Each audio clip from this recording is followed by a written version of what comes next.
Sir আসতে পারি? আসেন, তাড়াতাড়ি আসেন। আসসালামু আলাইকুম স্যার। ওয়ালাইকুম আসসালাম, বসেন। ধন্যবাদ স্যার। আপনার আসার টাইম তো 12:30, এত দেরি করলেন কেন? কে স্যার, বেশি দেরি হয়নি তো, 1:30 বাজে। আরে মিয়া, 1:30 কেউ টাইম বলে নাকি? হয় 1:30 বলবেন, না হয় 1:30 বলবেন। কে স্যার, আপনি যদি 12:30 কইতে পারেন তাহলে আমি 1:30 করলে সমস্যা কোন জায়গায়? হয়েছে, থামেন, আপনার সিভিটা দেন। এই যে স্যার নেন। আপনার নাম কি? কে স্যার, আপনি পড়তে পারেন না? সিভিতে তো সবই লেখা আছে।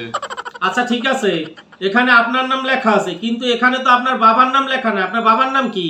স্যার, আমার বাবা তো স্যার খেন, আমি কয়টার নাম লিখবো এজন্য লিখি নাই। কি বলেন? মানুষের আবার 4টে বাবা হয় নাকি? হ্যাঁ স্যার, হয়তো নিজের বাবা, শ্বশুর বাবা, উকিল বাবা, পীর বাবা। তাহলে আপনি কোন, আমি কার নাম লিখবো? আচ্ছা ঠিক আছে, এবার আমি বুঝতে পারছি। তবে আপনি লেখাপড়া কত দূর করছেন? স্যার, কত দূর আর হবি? ধরেন 7.5 মাইল। 7.5 মাইল মানে? লেখাপড়া আবার 7.5 মাইল হয় নাকি? কে স্যার, আপনিই তো বললেন লেখাপড়া কত দূর। আমি যে স্কুলে পড়তাম সেই স্কুলে আমার বাড়িতে 7.5 মাইল। কি আজব উত্তর। আচ্ছা, এবার সরাসরি প্রশ্নে আসি। জি স্যার, আপনি প্রশ্ন করেন। একজন বিখ্যাত কবির নাম বলেন তো।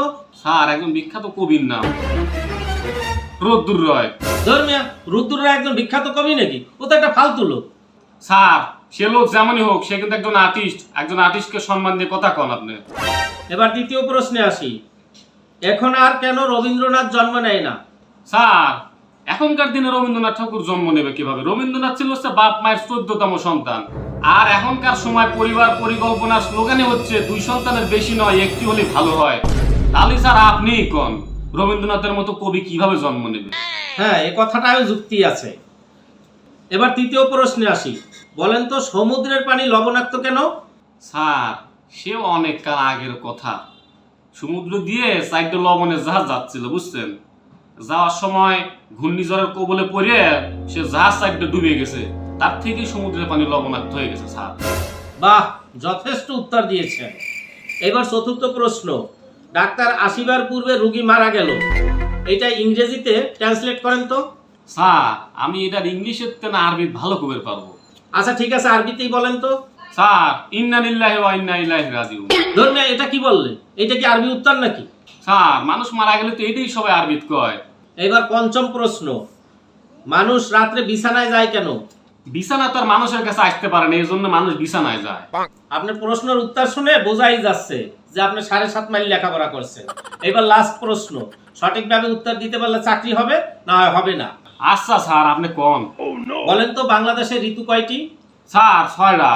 আচ্ছা বলেন তো, 6টি ঋতু কি কি? কে স্যার, 6টার নামই তো ঋতু। সবগুলোর নামই ঋতু মানে?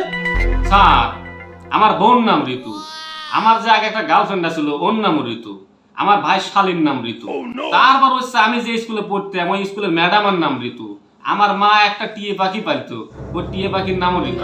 আবার কালকের আগে একটা সিনেমা দেখলাম, সিনেমার নায়িকার নামও ঋতু। বাহ, আপনি তো একেবারে ঋতুর বর্ণা বসাই দিয়েছেন। ঋতুর বর্ণায় আপনার চাকরিও ভেসে গেছে। আপনি এখন আসতে পারেন। কে স্যার, সব তো ঠিকঠাকই কইলাম, এছাড়াও কি আরো কোনো ঋতু বাকি আছে নাকি? বললাম না আপনি আসতে পারেন, যান। কি হলে ব্যাপারটা কিছুই বুঝলাম না।